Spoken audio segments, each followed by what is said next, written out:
تعارف سورۃ الفاتحہ۔ بسم اللہ الرحمن الرحیم۔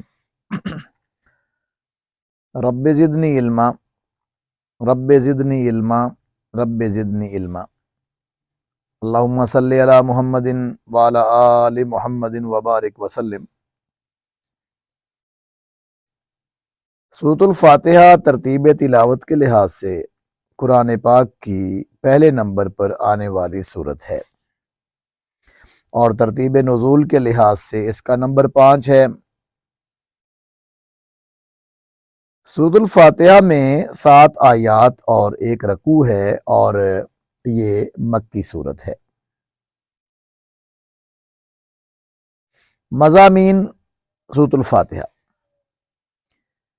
سورۃ الفاتحہ کے اہم مضامین: اللہ کی حمد و ثنا، بندے کا اللہ سے دعا اور راہ راست کا سوال کرنا، اور اللہ کی توحید اور اس کی عظمت کا اقرار ہے۔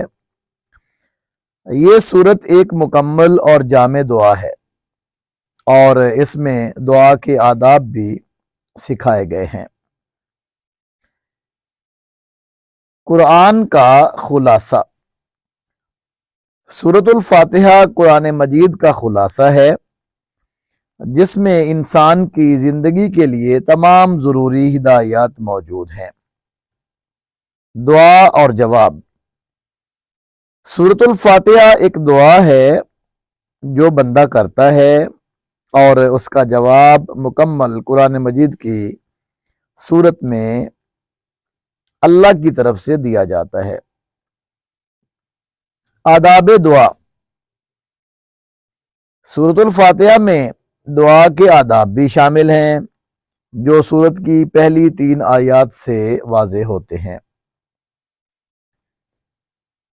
سورۃ الفاتحہ کی فضیلت اور اہمیت۔ سورۃ فاتحہ نہ صرف قرآن مجید کی موجودہ ترتیب میں سب سے پہلی سورت ہے، بلکہ یہ پہلی وہ سورت ہے جو مکمل طور پر نازل ہوئی۔ اس سے پہلے کوئی سورت پوری نازل نہیں ہوئی تھی، اور یہ تمام نمازوں میں پڑھی جانے والی سورت ہے۔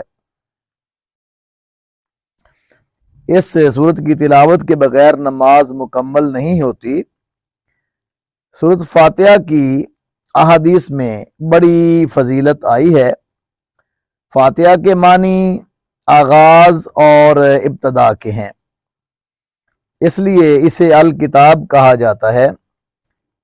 اس کا ایک اہم نام الصلاۃ بھی ہے، جیسا کہ ایک حدیث قدسی میں ہے، اللہ تعالیٰ نے فرمایا، میں نے نماز کو اپنے بندے کے درمیان تقسیم کر دیا۔ مراد سورت فاتحہ ہے، جس کا نصف حصہ اللہ تعالیٰ کی حمد و ثنا اور نصف حصہ میں دعا اور مناجات ہے۔ والدین سے خصوصی گزارش۔ محترم والدین اپنے بچوں کو دنیاوی تعلیم دلانے کے ساتھ ساتھ دینی اور قرآن مجید کی تعلیم دلانے کا بھی خصوصی طور پر اہتمام کریں۔ اللہ تعالی ہمارا حامی و ناصر ہو۔ السلام علیکم رحمۃ اللہ وبرکاتہ۔